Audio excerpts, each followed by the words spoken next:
Quem encontrou o livro de Neemias, capítulo de número 3, verso de número 13, diga amém. Amém. Diz assim a palavra do Senhor: a porta do vale reparou-a Hanum e os moradores de Zanoá.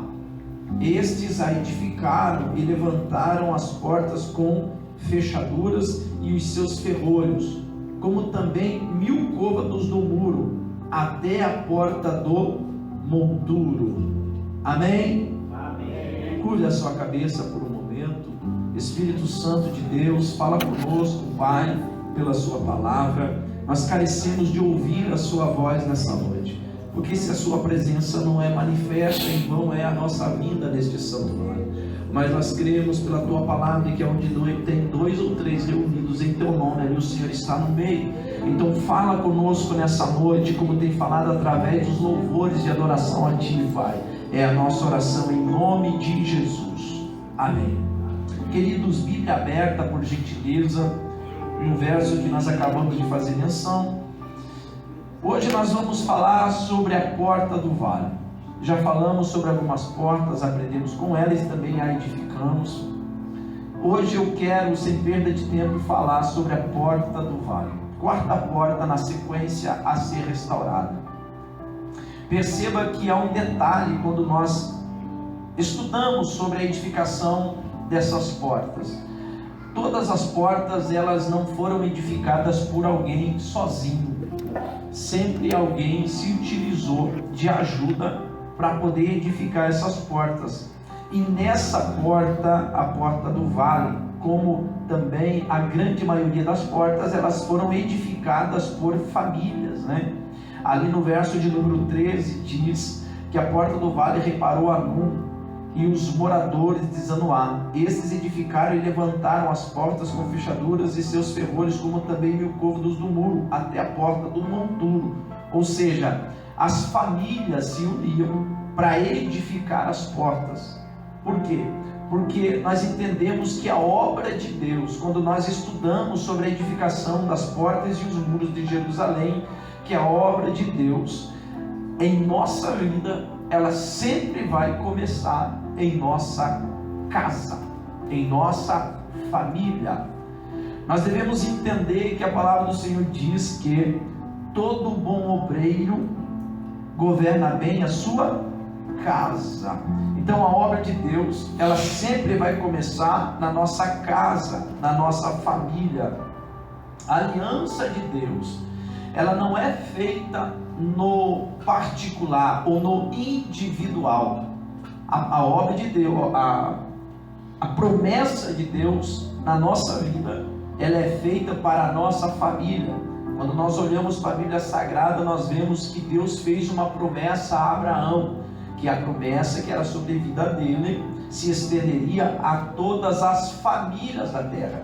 Então a bênção de Deus, ela é para a nossa casa, ela é para a nossa família, ela é para os nossos entes queridos. A promessa de Deus para a nossa vida é para os nossos filhos, é para o seu casamento, é para seus irmãos. Perceba que quem reconstruía a porta também teria que fazer ou reconstruir uma parte da muralha. Agora é interessante que a pessoa reconstruía ou edificava a porta, e naquilo que era lhe dado como tarefa, ele edificava o muro até a próxima porta.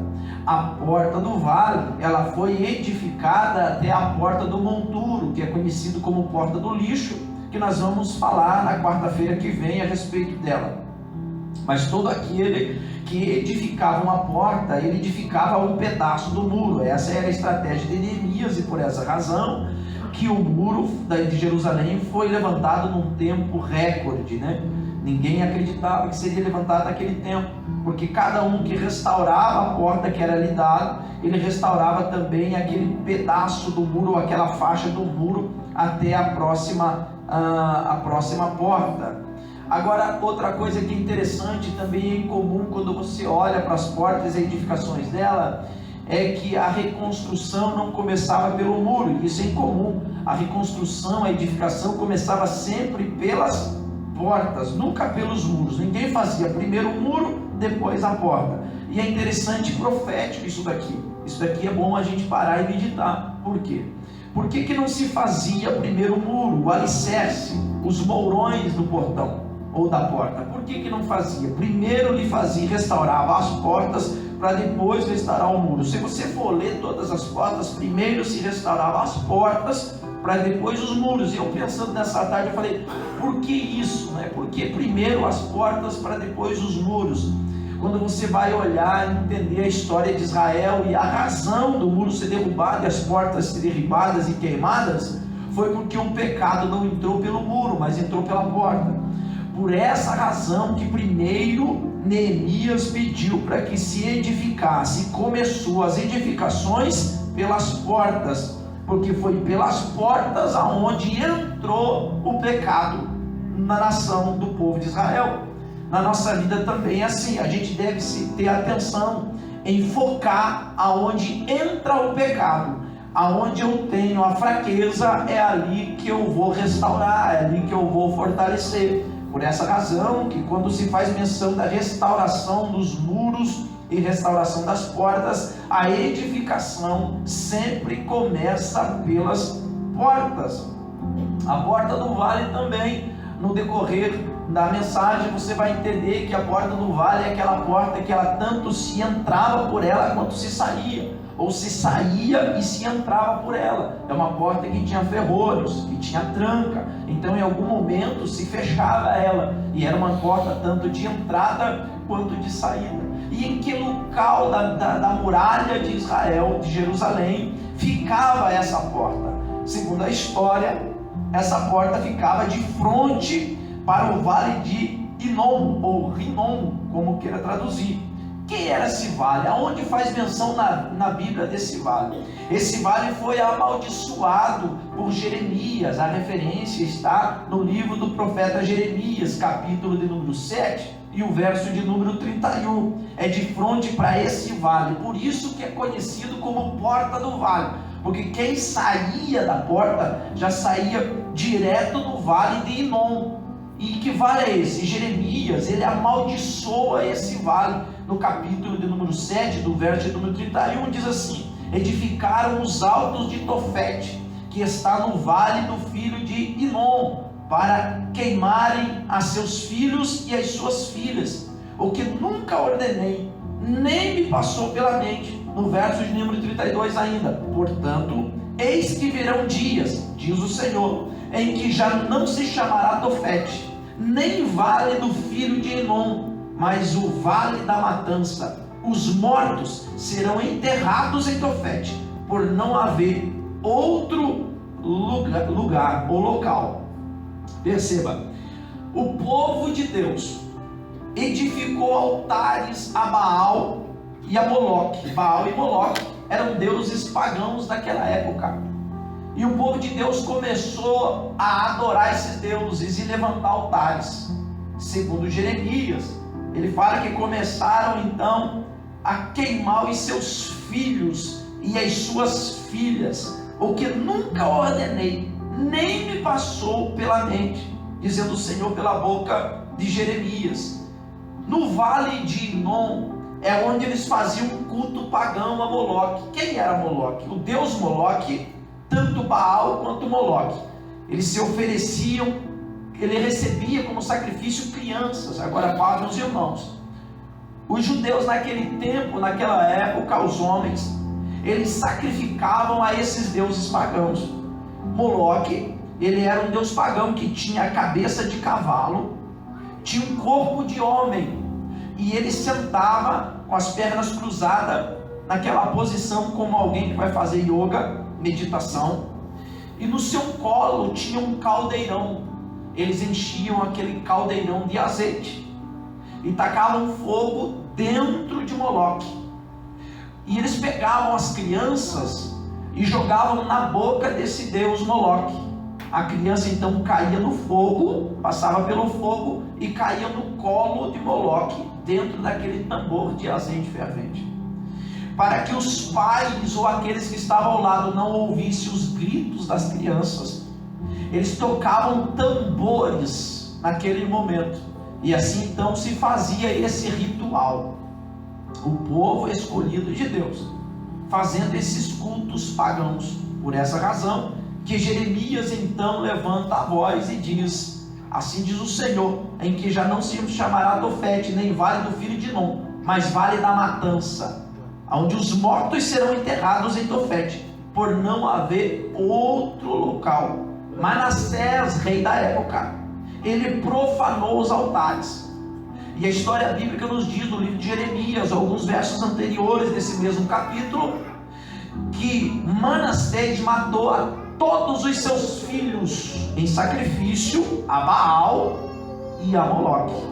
Segunda Crônicas, capítulo de número 33, verso de número 6, faz ainda menção, diz assim, verso de número 6 de 2 Crônicas 33: queimou seus filhos como a oferta no vale do filho de Inom, adivinhava pelas nuvens, era agoureiro, praticava feitiçarias, tratava com necromantes e feiticeiros, e prosseguiu em fazer o que era mal perante o Senhor, para provocar a sua ira. Ou seja, Manassés queimou os seus filhos, ofereceu os seus filhos a Deus pagão em sacrifício. Agora ele diz assim, adivinhava pelas nuvens. O que é isso? É aquela astrologia que eles falam. Hoje o tempo, a estrela diz isso, e a estação diz isso. Então, naquele tempo já tinha gente que fazia isso. Para quem faz, irmão, isso não pode, tá? É antibíblico. Aí ele continua dizendo, era agoureiro. Agoureiro é aquele raminho na cabeça que coloca, tem gente que coloca uns raminhos de arruda, não tem? Os raminhos de arruda, a fitinha vermelha no carro, não tem? A fitinha tira o olho gordo. Irmão, quem livra você do invejoso é Deus, viu? A fitinha vermelha não vai fazer nada por você, esquece. Se você não tiver fé para passar por isso, irmão, não é uma fitinha vermelha que vai te livrar do invejoso, do maldizente. Praticava feitiçarias, era fofoqueiro, porque segundo a Bíblia, irmão, fofoca é igual ao pecado de feitiçaria, porque tem gente que acha que fazer feitiçaria é um caldeirão assim, ficar colocando pé de aranha, aquelas coisas tudo. Não, fofoca também é feitiçaria, viu? E paz, meus irmãos, na igreja tem muita gente feiticeiro, que fica usando a fofoca e praticando o pecado de feitiçaria. Ele também era, tratava com necromantes e feiticeiros e prosseguiu em fazer o que era mal perante o Senhor, para provocar a ira do Senhor. Por que provocar a ira do Senhor? Porque ele sabia como fazer certo e insistir em fazer errado. Isso é provocar a ira, irmão. É você saber o que é fazer certo e você ir lá e fazer errado, saber que está fazendo errado e persistir no erro. É provocar a ira de Deus. Mas perceba que quando Jesus faz menção do inferno, o chama de Inom.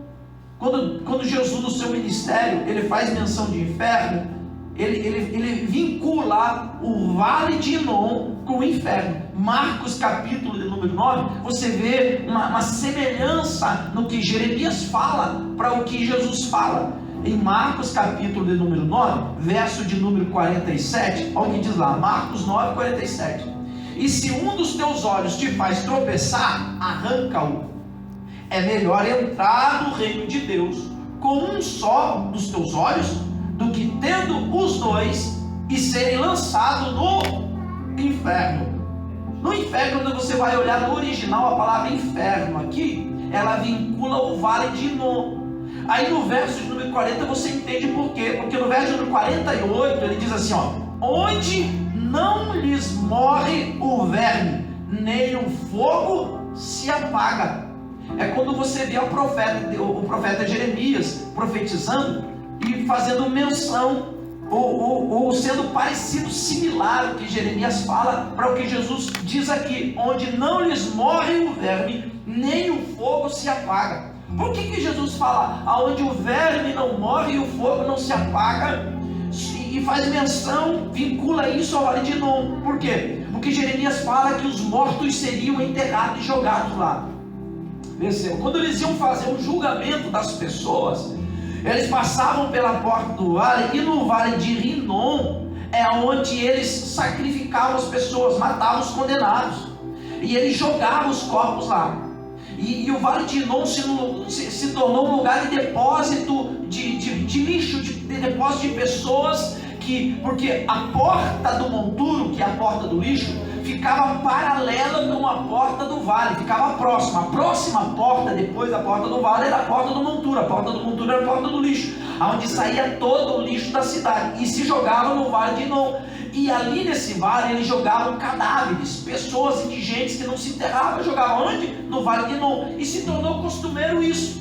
Então existia ali muitos corpos se decompositando ali, apodrecendo. Aí o que acontecia? O verme ali não parava de se alimentar, sempre tinha verme. E eles tacavam fogo nesses corpos. Então o fogo, segundo a história, não se apagava nesse vale, ele era contínuo, porque sempre estavam jogando lixos, cadáveres, pessoas mortas nesse lugar. Então era uma visão nada agradável. Era o vale de Inom, que ficava de frente ou de fronte para a porta do vale. Perceba. Agora, diante desse relato, para que a gente possa entender um pouco a localização de onde a porta estava, que a porta do vale ficava de frente para o vale de Inom, o que é restaurar a porta do vale? O porquê restaurar a porta do vale? Qual é a necessidade que eu tenho de restaurar essa porta que fica de frente para esse vale? Primeiro, eu separei aqui 5 tópicos, quero ser bem sucinto para que a gente possa entender e não ser cansativo aos irmãos. Primeiro tópico, diz assim, declarar, restaurar a porta do vale é o quê? Restaurar a porta do vale é declarar que Satanás e seus demônios não têm mais poder sobre nossa vida e a nossa família. O que se queimava e se oferecia no tempo do rei Manassés, lá no vale de Inom, a Moloque e a Baal? Os filhos. Porque o diabo ele tem uma estratégia. Quando ele quer encerrar a promessa de Deus para uma geração, ele persegue os filhos.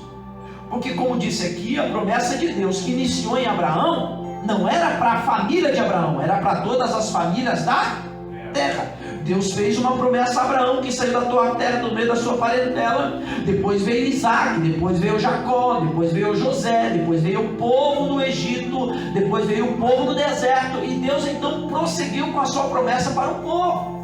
Ou seja, não se limitou a Abraão, se limitou às famílias. Então, tudo quanto Deus tem a você, não se limita a você, se limita à sua descendência, porque Deus valoriza a nossa descendência.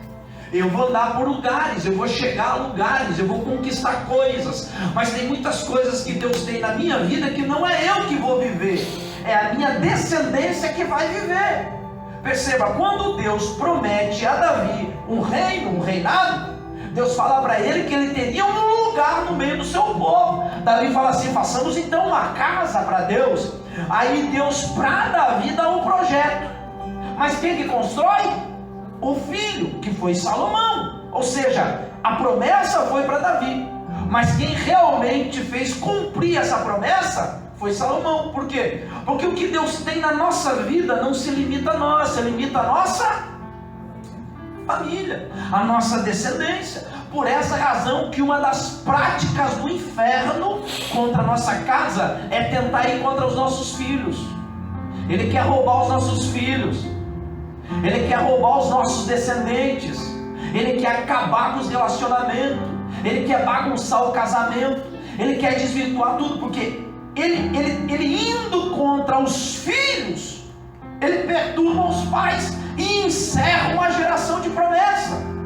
Por essa razão que o diabo então sempre vai contra as crianças. Perceba, quando Jesus nasce, Herodes quer acabar com a promessa, e ele mata quem? As crianças. Ele vai contra as crianças. Agora, quando você olha na restauração da porta, o primeiro ponto, e muito importante, restaurar a porta do vale, é eu chegar na minha casa com uma oração dizendo assim: a minha casa não está mais sob o poder dos demônios. Porque tem muito demônio cirandando, irmão. Tem muito demônio mandando, perturbando e tirando a paz de lares e de famílias, desvirtuando filhos e encerrando promessa de Deus em famílias. Restaurar a porta do vale é a gente chegar em casa com uma oração direcionada, e hoje a gente faz isso, dizendo assim: os meus filhos não serão sacrificados e oferecidos a deuses estranhos. Aleluia. Os nossos filhos, o futuro da nossa igreja, o futuro da nossa geração, não será entregue para ser sacrificado a deuses estranhos, não serão abandonados ao pecado, não serão levados por ofertas do inferno, não, porque nós vamos restaurar a porta e declarar que Deus é o Deus da nossa casa, das nossas crianças, do futuro da nossa geração, do futuro da nossa igreja, para a glória de Deus. Aleluia. E é interessante que precisa ter atitude no restaurar a porta. Marcos capítulo de número 3, verso de número 27, olha o que diz Marcos capítulo de número 3 e verso de número 27, diz assim, ó: ninguém pode entrar na casa do valente para roubar-lhe os bens, sem primeiro amarrá-lo, e só então lhe saqueará a casa. Quem é o valente? É Satanás. Ninguém pode entrar na casa sem antes amarrar o valente. A gente não pode chegar para determinar algo a qual a gente não tem autoridade de Deus e preparo para determinar. Eu só vou saber lidar com a astúcia do diabo quando eu buscar pela palavra de Deus entendimento para ir à guerra. Se eu não meditar em Efésios 6 sobre a armadura, se eu não estiver no preparo e no revestimento da palavra de Deus, eu vou ser envergonhado, eu vou ser derrotado. E é por essa razão tal preocupação de pessoas que não levam em conta o conhecimento da palavra de Deus, não sabe orar, não sabe se portar quando Deus, quando a luta se coloca na sua frente, o inimigo se coloca na sua frente. E por essa razão tanta gente liviana de conhecimento, qualquer ventinho leva para lá, outro ventinho leva para cá, qualquer luta faz ele cair. Por quê? Porque não há um revestimento na palavra. Não pode guerrear, tem que andar debaixo da saia de alguém. Alguém tem que cuidar, alguém tem que proteger. É sempre que negócio de vocês oram por mim, vocês oram por mim. Está na hora de restaurar a porta, chegar na casa do valente, amarrar o valente e tomar de novo a vida, tomar de novo a família, tomar de novo os filhos. Aleluia. Tome os bens à força, tome a força. A sua família é do Senhor Jesus, a sua casa é do Senhor Jesus, você é do Senhor Jesus. O diabo não tem poder para entrar e para bagunçar aonde aquele que está já restaurou a sua porta. Aleluia. Aleluia. Segundo, restaurar a porta do vale. Restaurar a porta do vale é entender que a porta do vale é uma porta que se entra e uma porta que se sai. Neemias capítulo de número 2, verso de número 13. Neemias capítulo de número 2, verso de número 13, diz assim, ó: de noite saí pela porta do vale. Saiu por onde? Pela porta do vale, para o lado da fonte do dragão e para a porta do monturo, e contemplei os muros de Jerusalém, que estavam assolados, cujas portas tinham sido consumidas pelo fogo. De noite ele sai pela porta do vale, para o lado da fonte do dragão e para a porta do monturo, e contemplei a porta do vale. Percebe isso aqui, olha a dinâmica disso aqui, irmão, para você poder entender. A porta do vale ficava de frente para o vale. Vale é o que? Descida. ele sai pela porta do vale, o texto específico, ele não sai por outra porta, ele sai pela porta do vale. E quando ele sai pela porta do vale, sai e desce. E quando ele desce, a visão que ele tem da muralha não é de cima, mas é de baixo para cima. Ou seja, ele quer identificar o problema da muralha. E ele sabe muito bem que o problema da muralha não está em cima, mas está na estrutura. Ele quer identificar onde realmente na estrutura foi danificado. Porque não adianta ter uma edificação bonita em cima de uma estrutura danificada. Por essa razão, que a melhor visão de Neemias era de baixo para... Agora, diante do contexto de destruição, ele sai pela porta do vale. E quando ele chega na porta do vale, ele desce e olha do quê? Ele fala assim, olhei de longe, para observar. Porque normalmente, já notou isso? Que tem situações que você vê que está acontecendo, que você tem a solução, mas quem está no meio não identifica. Você fala assim, meu Deus, é só largar, é só ficar quieto. Olha, só fazer isso, só fazer aquilo. E quem está no problema não consegue identificar. Por quê? Porque há uma necessidade na nossa vida de problemas que a gente se envolve às vezes, que a gente tem que pegar e sair pela porta do vale e de longe observar. Dá um tempo. Dá um tempo. Certa vez me procuraram diante de uma situação que estava acontecendo na igreja. Aí todo mundo vinha, pastor, tem que resolver, pastor, tem que fazer, pastor. Aí até que chegou dois, me lembro bem, como se fosse ontem, e me colocou contra a parede. Ele falou, pastor, como é que é? O senhor vai resolver ou não vai resolver? Porque onde tem fumaça, tem fogo. Aí eu entrei com tudo. Eu falei, pois é, meu irmão, o problema é que tem muita fumaça e a gente não consegue identificar quem é quem. Vamos fazer o seguinte, vamos dar um tempo e esperar a fumaça dissipar, que daí a gente tem uma visão melhor e consegue resolver com mais perícia, para não matar ninguém. Aí me olharam e falaram, tá bom. A realidade é essa, irmão.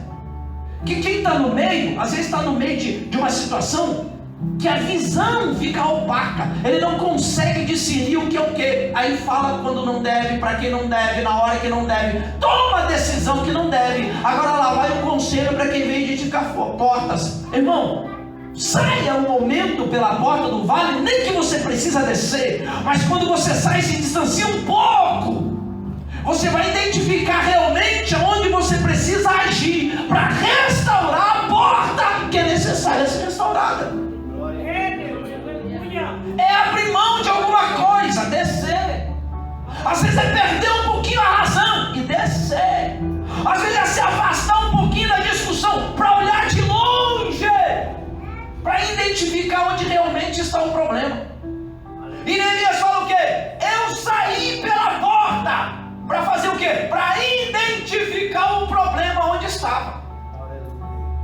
Aí no verso de número 14, ele diz assim, ó, passei a porta da fonte e ao açude do rei, mas não havia lugar por onde passasse o animal que eu montava. Subi à noite pelo ribeiro e contemplei ainda os muros. Voltei, entrei pela porta do vale e tornei a casa. Ele deu uma volta para identificar de baixo para cima. E é por essa razão que Deus às vezes se usa do vale para fazer a gente aprender alguma coisa. Porque de cima, irmão, a gente tem razão. De cima, irmão, a gente é o dono da verdade. De cima a gente nunca está errado. Irmão, é um problema você conversar com alguém que é o dono da verdade. Ele sempre está certo. Ele sempre, não, é que eu estou certo. Você não tem como entrar em concílio com alguém que não desce para poder ouvir. E normalmente os donos da verdade são os primeiros a cair. Por quê? Porque ele acha que é o dono da verdade. Quando ele descobre que não é, aí ele deprime. Aí para levantar da onde ele está, dá trabalho. Porque o orgulho não deixa. Restaurar a porta do vale é às vezes a gente descer para tentar entender a real situação e aonde a gente precisa agir. Isso é restaurar. Agora perceba isso aqui. Eu acho interessante que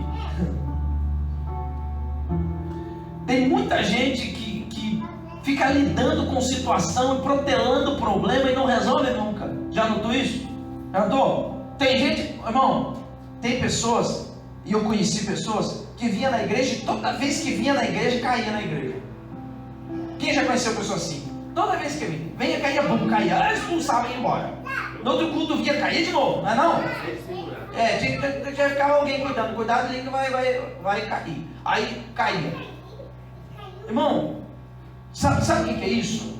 Tem muita gente que fala assim, vamos fazer culto de libertação. Quem já ouviu falar sobre culto de libertação? Vamos fazer culto de libertação. Não, irmãos, libertação não se resume a um culto. Você precisa entender isso.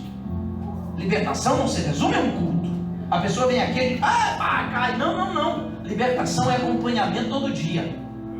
Porque tem muitas pessoas que vêm aqui e caem, quando sai do portão para fora, o diabo pega no portão ali.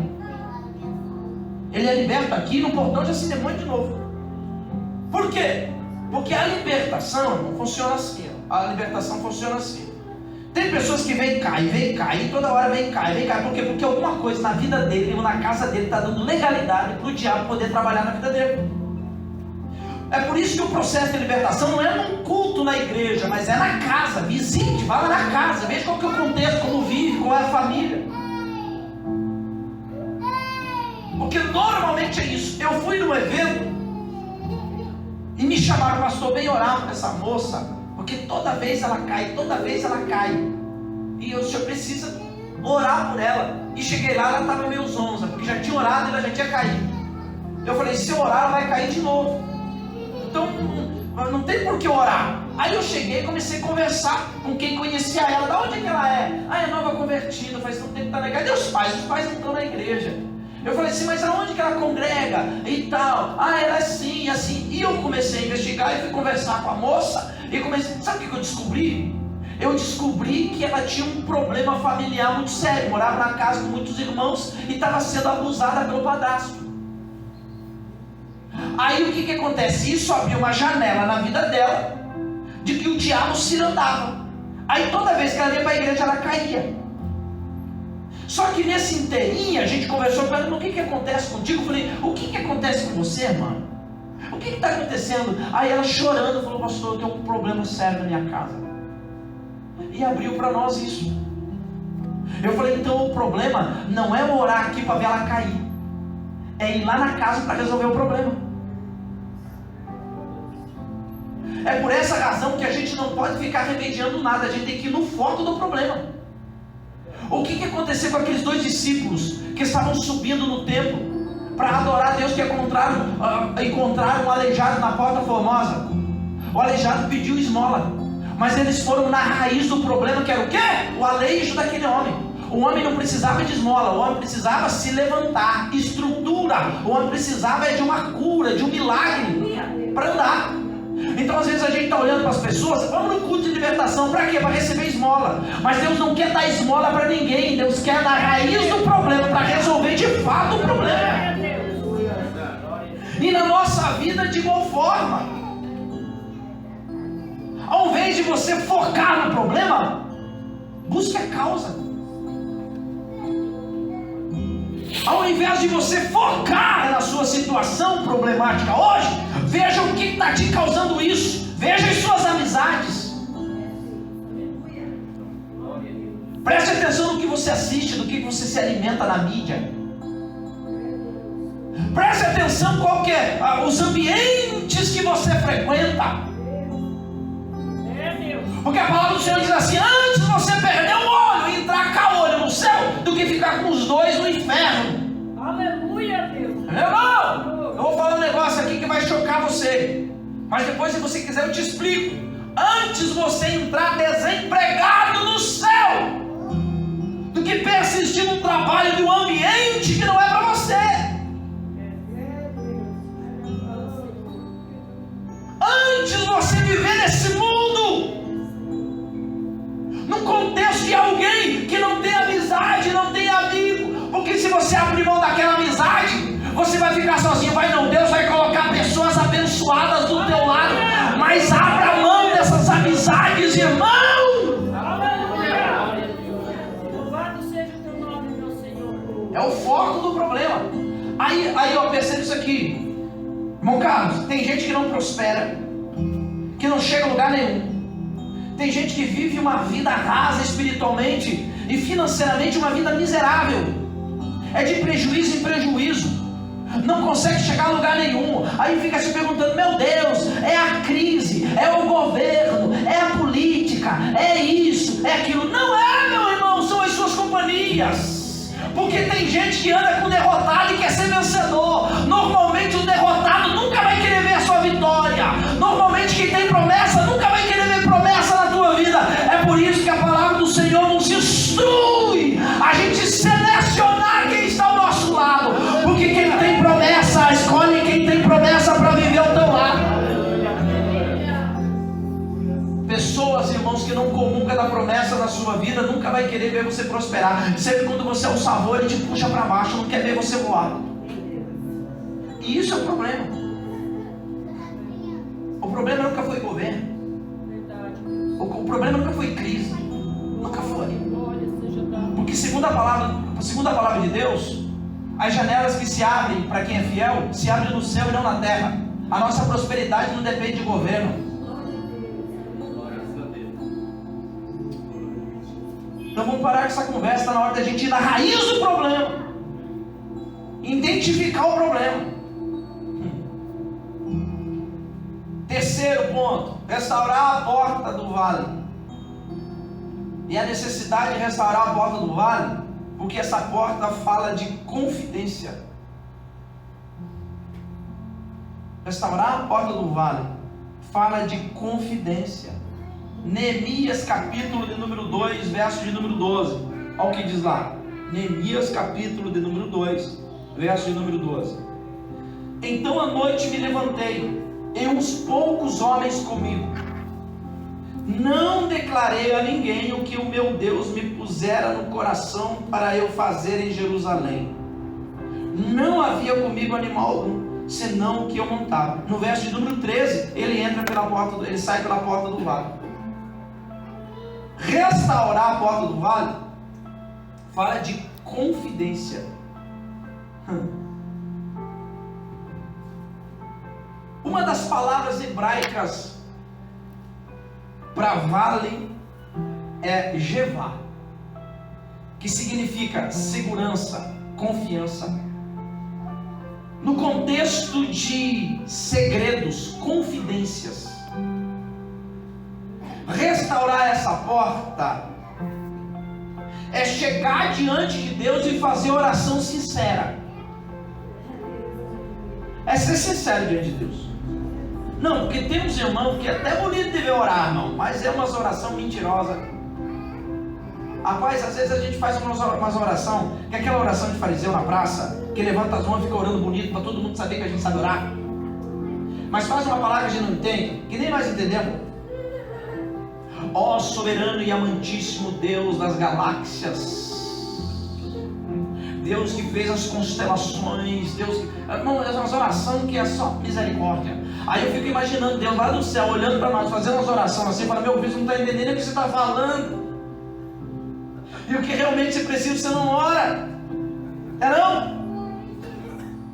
Irmão, tem gente que, sabe o que tem gente que chega para nós e fala assim: pastor, eu não sei orar. Sabe por que eles não sabem orar?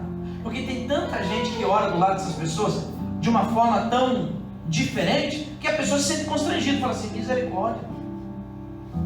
Tem que ter um código, certo? Para chegar diante de Deus tem que ter um código nas palavras. Aí no hebraico, no português, é veludado, alguma coisa para eu tentar surpreender a Deus, para ele ouvir. Eu, no meio desse povo que ora desse jeito, não vou orar. Só que não tem nada a ver, irmão. Na verdade, a oração ouvida, segundo a Bíblia, é a oração sincera. Não é nem a mais bonita e nem a mais longa, mas é a mais sincera. Percebe isso aqui? Fala de segurança e de confiança, segredos e confidência. Por quê? Porque se tem alguém que a gente não conta as nossas necessidades, é para Deus. Eu conto, conta não. Conta não. Tem coisa que você conta para o teu melhor amigo, para a melhor amiga, e não conta para Deus. Aí tem vergonha de contar para Deus ainda. Tem vergonha. É como se Deus fosse pego de assalto, assim, de surpresa. Meu Deus, sério, filho, tu quer isso? Puxa vida, eu tenho que fazer alguma coisa aqui agora para te atender. Sério, filho, que tu fez isso? Ah, eu não acredito. Quando foi? como se Deus não soubesse. Daí a gente conta para todo mundo e não conta para Deus. Conta para o melhor amigo. Conta para a melhor amiga. Conta para o Instagram. Manda um emojizinho lá no Facebook para mostrar que está triste, que está desconsolado com alguma coisa. E os fofoqueiros baixam tudo lá. O que foi, meu amigo? O que foi? Precisar de alguma coisa, irmão? Liga aqui. Não é não? É assim não? Está precisando de alguma coisa, amiga? Cuidado, viu? Você vigia, viu? E levanta de madrugada, irmão, no lugar de orar, vai fazer textão no Facebook e fala umas palavras bonitas. Aí eu acho interessante, tem gente que não sabe nem falar, não quero que estou envergonhado. Mas, irmão, escreve cada carta no Facebook, eu acho bonito. Eu falei, quem será que escreveu para o fulano aí? Porque não sabe nem conversar direito. Só que tem uma desenvoltura para falar, aí fica falando para todo mundo e não fala as necessidades para Deus, irmão. Restaurar a porta do vale é restaurar a confidência para com Deus. Aleluia! Glória a Deus! É falar para Deus as necessidades. Aleluia! É contar para Deus as nossas agruras, as nossas falhas. É se despir de nós mesmos diante de Deus.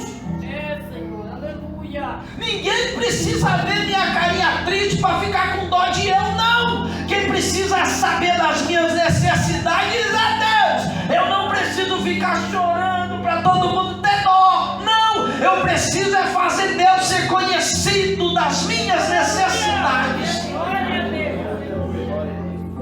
Irmão, às vezes eu estou amargurado, irmão. Às vezes dá vontade. Pastor, você vai pregar hoje? Eu tenho que pregar. Mas a minha vontade era ouvir e chorar. Tem culto, irmão, que olha, não pensa, irmão. Tem culto que às vezes eu saio daqui, irmão, a minha vontade é encontrar algum lugar assim, entrar debaixo, sei lá.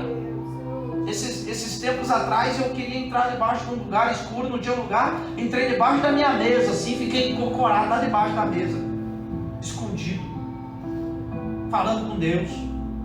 Por quê? Porque aqui no púlpito tem que estar o quê? Ó? É não? O rostinho tem que estar bonitinho, irmão. Imagina um pastor amargurado, deprimido. Irmão, eu tô pensando em morrer. O que vai ser da igreja, irmão? Repreendido não, Ué, repreendido não. Eu tô pensando em desistir, irmão. Seguinte, irmão. Se esses obreiros virem para a igreja, eu vou desistir, eu largar a mão. Pai. Irmão, se é igreja, eu vou desistir. Que conversa é essa? Não, irmão. Senhor, seguinte. Estou indo para o culto. Coração está ardendo, Senhor. Estou com uma vontade de cultuar. Mas estou preocupado. Pai, Tu sabe da minha necessidade, Pai. Então eu vou para a igreja, vou cantar, vou pular, vou adorar, vou dar glória, vou pregar, vou louvar o Teu nome. E as minhas necessidades eu vou depositar diante de Ti, Senhor. E bora para cima, irmão. Vamos à luta. Eu preciso de alguém para desabafar. Irmão, não é de psicólogo que vai curar você. Não é Revotril que vai melhorar você. Não é a base de calmante que vai trazer descanso para você.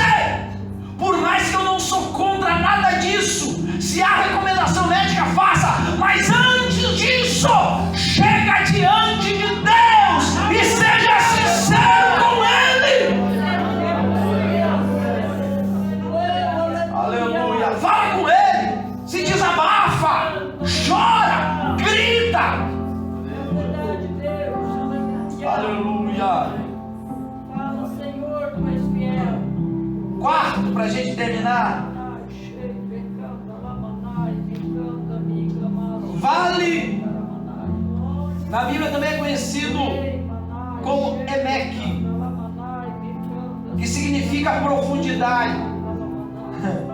Restaurar essa porta do vale é restaurar a profundidade para com Deus. É sair, irmão, dessa vida superficial e entrar numa vida de profundidade com Deus. Glória seja dada ao nome do Senhor. Tem uma uma prosa, uma trova, eu não sei como que no português isso é chamado, que diz assim, uma conversa entre o monte e o vale, o monte e o vale conversando. Aí o monte chega para o vale e fala assim, vamos ver qual de nós dois é mais alto? Aí o vale olha para o monte e fala assim, qual de nós dois mais alto eu não sei, mas eu sei qual de nós dois é mais profundo. Aleluia! Glória a Deus! Bendito seja. Restaurar a porta do vale é restaurar a profundidade para com Deus. Tudo que não tem estrutura cai. Pode ser bonita a edificação, mas se não tiver estrutura, primeiro vento, primeiro tremor, primeira luta, primeira prova, vai ruir, vai cair. Ezequiel capítulo de número 47 fala sobre Ezequiel vendo um rio que sai do altar. Não, percebe isso aqui, percebe isso aqui. Ele não estava no rio, ele estava no templo. O rio saía do altar e corria pelo templo e saía pela porta que dava a direção ao oriente. O profeta estava na porta lateral. Quando ele vê o rio, o anjo fala assim, saia, e ele sai pela porta lateral. Paz, meus irmãos, ele estava no templo, mas não estava no rio. Por quê? Porque nem todo mundo que está no templo está no rio. É Jesus. Santo e santo. Posso melhorar? Vou melhorar para você entender. Nem todo mundo que tem carteirinha de membro é crente. Nem todo mundo que tem credencial é salvo. Nem todo mundo que comunga de um culto está no rio. Tem tanta gente alheio. Está onde o rio está, mas está na beirada. É Deus. Aleluia, glória a Deus. Restaurar a porta do vale é restaurar a profundidade. Por quê? Porque quando o profeta sai, o anjo chama, venha! Ele anda 500 côvados e ele vai andando. E o anjo chama, venha! Ele vai indo, e ele vai entrando, ele vai entrando, ele vai entrando, até que a água dá nos lombos. Aí a voz fala lá na frente, venha! Ele fala, ah, eu vou. Só que o texto diz assim, e já não dava mais para andar, porque as águas eram profundas. Agora, paz dos irmãos. E quando ele entrou, o Espírito de Deus pegou ele, levou ele de um lado, fez ele andar e o trouxe de novo. Profundidade é isso, irmão. Por que a gente tem medo do profundo? Porque a gente perde o governo. Quem leva é o Espírito. Eu não sei como vai ser o amanhã, estou sendo guiado pelo Espírito. O problema nosso é que a gente não quer profundidade. Por quê? Porque a gente quer que dê pé. Porque qualquer coisa a gente volta. Aí eu vou até aqui, se não der eu volto. Irmão, quem anda navegando no Espírito, na profundidade do Espírito, ele não tem direito de voltar. Por quê? Porque ele não se governa. É, Senhor. Aleluia. Fala a Deus. É sair da vida rasa, superficial e entrar no profundo. Eita. Glória a Deus. Esse é o Senhor. Queridos,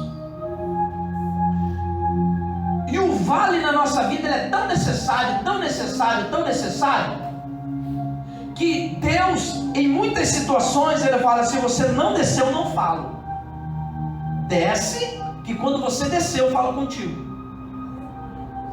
Deus não fala com quem está em cima, Deus fala com quem está embaixo. Desce, que quando você descer, eu falo. E o vale na nossa vida ele é necessário.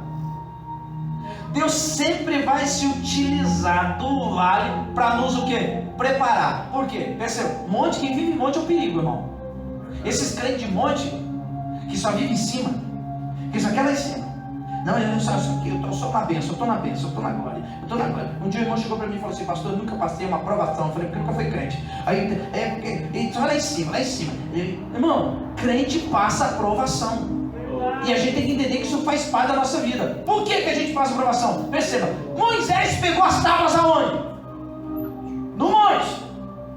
Lá em cima. Era a glória. Quem estava. Eita, a glória. O culto lá em cima, irmão. Está pegando fogo, é fumaça, é trovão, é barulho. Tal. Aí ele desce pro vale.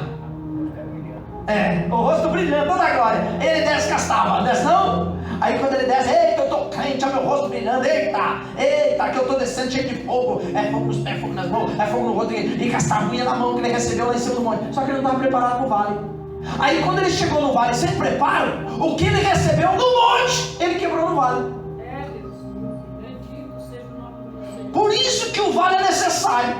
Você só vai manter no vale o que você conquistou no monte quando você aprender a viver no vale. E é por isso que crente que não sabe viver no vale jamais vai conseguir manter o que ganha no monte. Aleluia, Deus. Fala, Senhor. Tem promessa, mas não vive nenhuma promessa. Por quê? Porque quando chega no vale, Deus esqueceu. Porque eu acho que Deus mentiu. Porque eu não sei porque, como que Deus vai fazer. É porque Deus se levantou isso, se levantou aquele, se levantou aquele. Tem que saber viver no vale. E é por isso que o vale na nossa vida, ele é necessário. Porque o vale nos torna mais o quê? Inteligentes, irmãos. Perspicaz. Você fica mais esperto, irmão, no vale. Epa!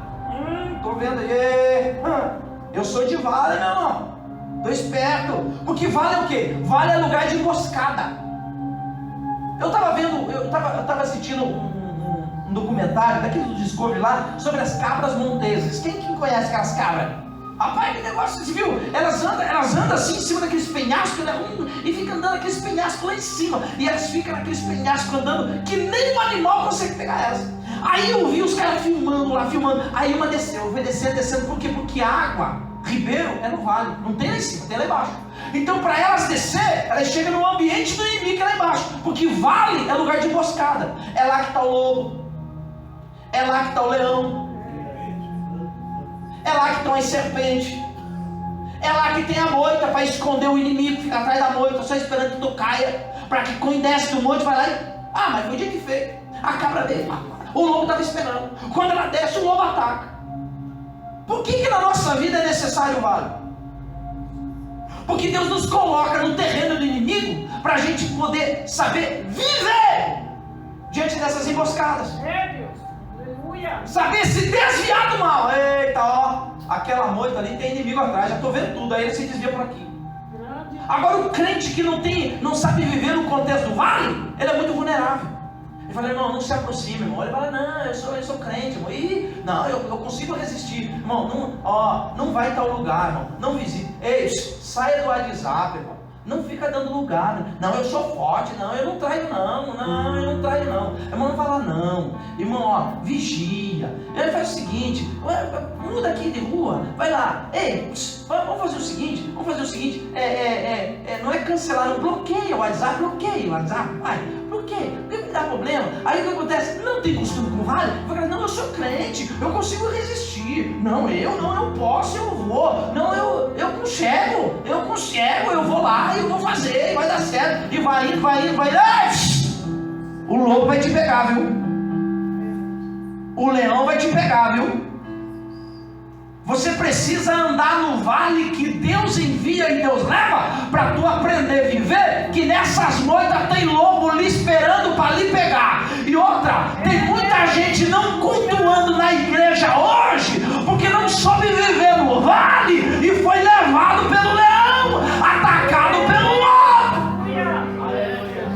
Glória seja dada no nome do Senhor. Aleluia. Vale é lugar de emboscada, mas nos melhora. Jacó lutou no vale de Jaboque com o anjo, saiu todo arrebentado, coitado, moído, besta sua. Mas não larga o anjo, falou, me larga, filho. E soco, e cabo de arraia, e pranchaço, dava com as costas da mão. Não larga. Até que desconjuntou a coxa dele, toda arrebentada. Mas eu vou abençoar você, que você é um cabra valente. Abençoou. E como que Jacó saiu do vale? Rapaz, pensa numa... Eita!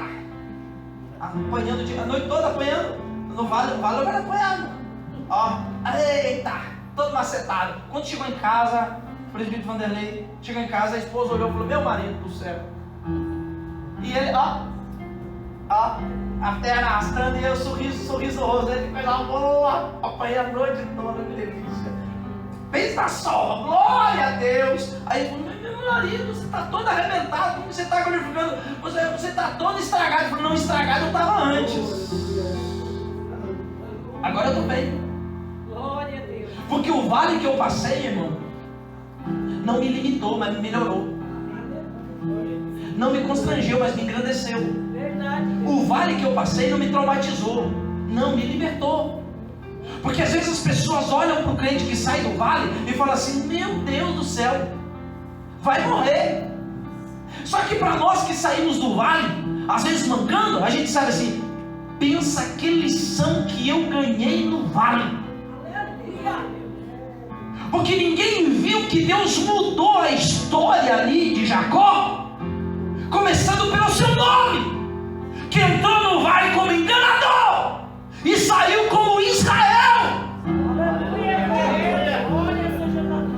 Às vezes a gente entra para o vale que Deus nos leva todo cheio de pompa, aí Deus trata com a gente lá. Quando a gente sai de lá, o povo está olhando assim: ih, agora virou crente, olha lá, está indo lá, ó. Tá largando um monte de amizade, agora tá virando orgulhoso, tá querendo ficar sozinho, agora não anda em qualquer lugar. Aí o povo fala assim: ih, tá esquisito. Aí a gente fala assim: não, eu era esquisito antes, agora eu não sou mais. Aleluia. Quinto, pra gente terminar: restaurar a porta do vale é aceitar passar pelo treinamento e aperfeiçoamento. 1 Reis, capítulo de número 20, verso número 28. O texto diz, não vou fazer menção para ganhar tempo, que Deus é o Deus de monte e o Deus de vales. Ali diz que Deus é o Deus de monte e o Deus de vale. Por quê? Porque às vezes a gente tem no religiosismo adoecido que todo mundo que passa a prova é porque pecou. Não? Parece que tem alguma coisa errada, tem alguma coisa estragada na vida dele, tem alguma coisa errada na vida dela, que não está dando certo, por isso está no vale. Só que não tem nada a ver, porque o Deus de monte é o Deus de vales. O Deus de monte também é o Deus de vale. E outra, se nós decidirmos viver só no monte, a gente não vai ter perícia para viver no vale. E se a gente viver só no vale, o inimigo conquista o monte. Então a gente tem que viver segundo a vontade de Deus. Quando Deus fala assim: bora pro vale, bora, Jesus, pode levar. Deus é o Deus de montes e também é o Deus de vale. Ei! A sua aprovação não é porque Deus esqueceu você, porque Deus não gosta de você. A sua aprovação e o seu vale não é porque Deus quer matar você, não, é porque Deus quer melhorar você. Jeremias, capítulo de número 18, verso número 2. Faz menção da casa do oleiro. Aí Deus fala para o profeta: desce! Vale embaixo. E lá eu falarei contigo.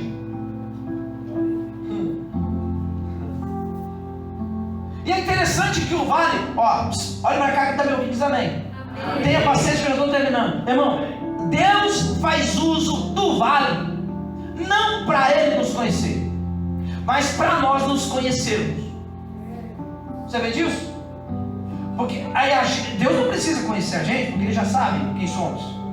O que Deus precisa é fazer a gente se conhecer. Eu quero mostrar realmente quem você é. E Deus faz uso do vale para isso.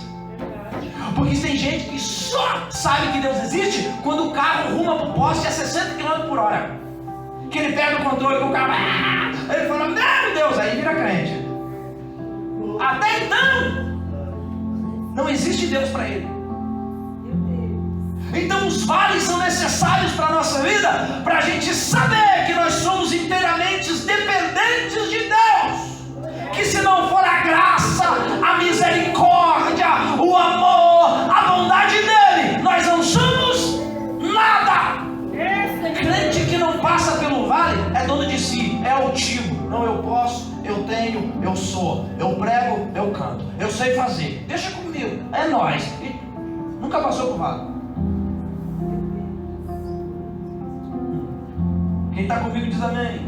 Amém.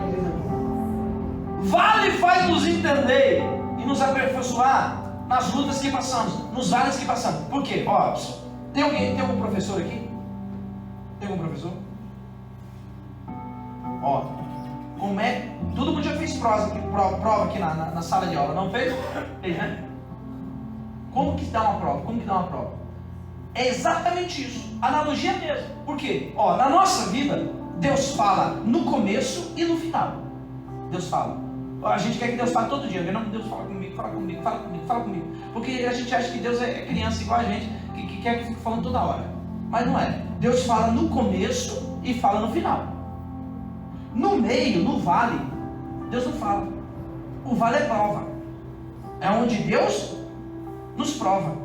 Então no começo ele fala. Ele avisa, ele instrui, ele fala. Aí quando vai para o vale, ele faz o quê? O professor, antes ele passa o conteúdo, sim ou não?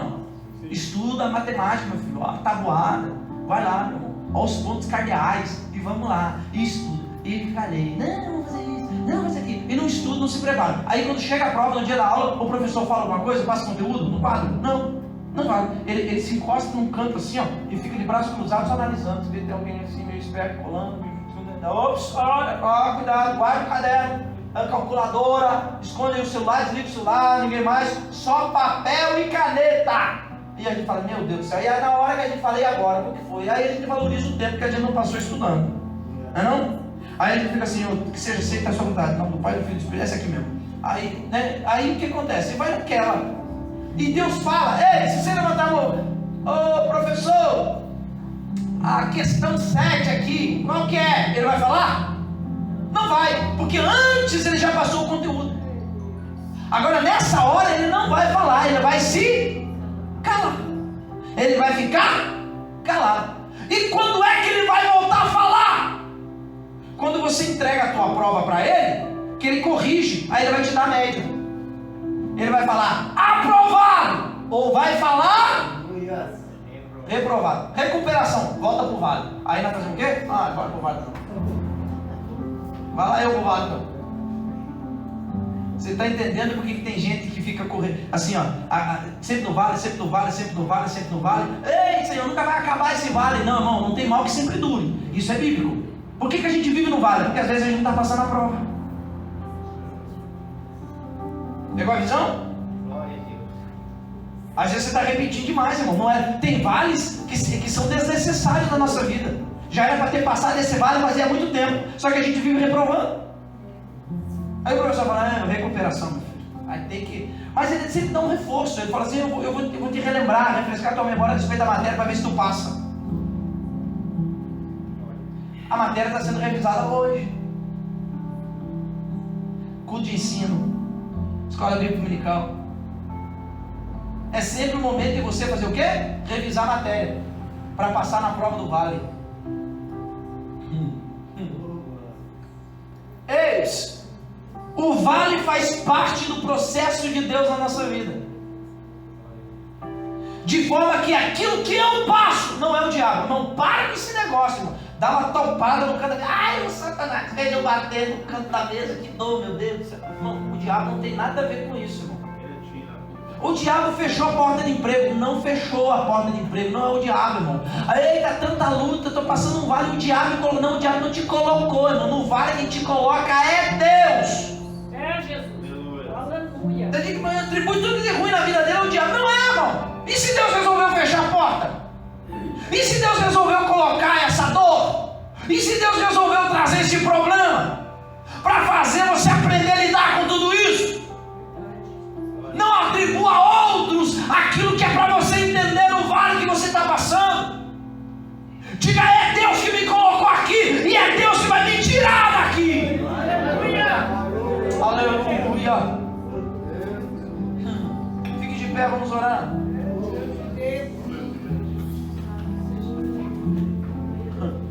Fique tranquilo, querido. Talvez você não esteja ouvindo a voz de Deus. Talvez Deus não está falando com você como você gostaria que Ele falasse. Só que quando nós olhamos para Abraão, quando Deus pede Isaac para Abraão, quando Deus pede Isaac para Abraão, Deus fala para ele: Abraão, o seu filho, o seu único filho, prepara que eu quero ele, que você mate ele para mim, eu quero ele em sacrifício para mim, holocausto, mata ele. Como assim, Senhor? No lugar do cordeiro você mata seu filho, seu único filho. Aí Abraão faz o que? Questiona? Não, ele vai lá, pica a lenha, pega o machado, corta a lenha e bora para lá. E quando ele está no processo de chegar lá, poxa vida, Deus poderia ter falado para ele, falar: meu filho, fica tranquilo que eu estou arrumando um esquema aí, vai chegar na hora e você não vai, tá bom? Aí quando o menino questiona ele subir do monte, e questiona, ele fala: pai, está aqui a lenha, pai, está aqui o cutelo, pai, está aqui o fogo, mas cadê o cordeiro? Deus poderia falar: não, fica gelo, fica tranquilo que vai dar tudo certo lá em cima. Deus falou alguma coisa? Não falou nada, não falou. Por quê? Porque no processo a gente tem que aprender que Deus não fala. Nós estudamos aqui sobre a vida de Jó. Deus falou com Jó? Ou que Jó passou e Deus falou? Então por que Deus tem que ficar falando comigo toda hora? Eu passo o problema, Senhor, fala comigo, Senhor. Aí a gente tem que ver: eis que diz o Senhor para ti, meu servo. E aí a gente fica todo aleluia, aleluia. Irmão, se Deus resolver não falar, amém. A gente tem que parar com esse costume de querer ouvir Deus falar para tudo na nossa vida. Deus não tem obrigação de ficar falando com a gente toda hora. A gente tem que entender e confiar em Deus, que Deus é Deus da minha vida mesmo não falando nada comigo. Eu tenho que entender pela palavra que toda aprovação tem um tempo determinado para acabar. Então não vai durar para sempre essa tua dor, esse teu problema, esse seu sofrimento, esse seu vale. E se Deus falar, amém. E se Deus não falar, nós vamos prosseguir e vamos sair desse vale. Aleluia, aleluia. Eu quero orar nessa noite. Tio Carlinhos, se prepara para louvar o nome do Senhor. E eu quero profetizar. Eu estou com desejo de profetizar aqui hoje. Estou com desejo de profetizar aqui hoje. Que Deus está colocando data estabelecida para o fim desse vale na sua vida. Deus está dando tempo determinado para o fim desse vale na sua vida. Aleluia. E eu quero clamar a Deus na autoridade que é me dada como ministro nesta casa, neste lugar, que Deus está se manifestando nesse vale que você está, que você acha que foi esquecido, que foi largado, que foi abandonado, que ninguém te vê, que ninguém te nota. Deus está dizendo assim: eu sempre estive na sala te observando em tempo de prova. Aleluia, temante, humilhando, rebaia. Aleluia. Deus sempre esteve presente ao teu lado em tempo de vale. Você não foi abandonada, não foi abandonado em tempo de vale. Deus sempre esteve ao teu lado. Irmãos, ensina a oração, presta atenção. Vamos adorar a Deus. Mensagem de hoje.